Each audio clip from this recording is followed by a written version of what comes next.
Може би в кухнята, която вече е превърната в всекидневна след ремонт. Спалнята. Спалнята, а кухнята? Не. Кухнята не. Не. Значи искате да кажете, че вечеряте в спалнята? Не, в никакъв случай. Вие в спалнята хапвате ли? Понякога. Да. Понякога. Да има повече пространство и повече работни плотове. Веднага ще ви кажа, искам по-голямо жилище, по-удобна кухня, по-голяма, по-раздвижена. Това. В повече случаи се стига до компромисно решение, но винаги има спор като във всяко едно семейство. Рядко има консенсус. Моята кухня в момента ще правим ремонт, така че всичко е липсва в момента. Но това, което най-много бих искала е цялото място да бъде оползотворено, тъй като в момента тя е много малка. Примерно над самите шкафове има такова огромно рътане, което стои празно. Трябва да се използва. Масата за хранене. Масата и аз. Като мебел, плота. Канапета. Дивана. Да. Хладилник. Пасатора. Пасатора? Нашето са изчистени, смисъл нямат мрамор.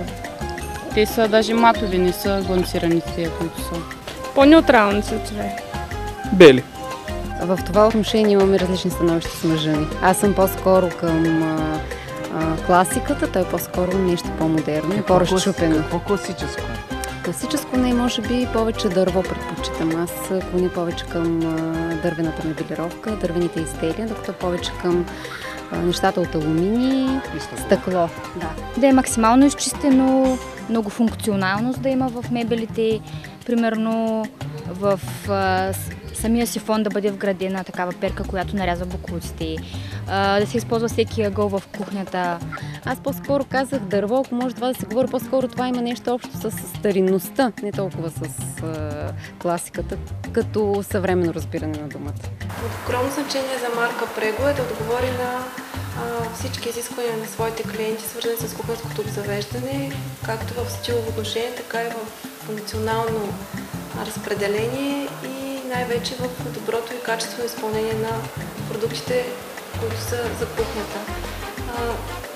Поради тази причина се инвестира предимно в производството и разработването на модели, които са в пълна гама от крайно класически до изцяло модерни решения за кухнята. Тук при нас може да се срещнете с нашите специалисти, които да ви консултират, да направят възможно най-добрия проект, съобразен с вашето пространство и най-важно да направят една уникална комбинация между материали и съответно да се реализира най-добрия проект за кухнята.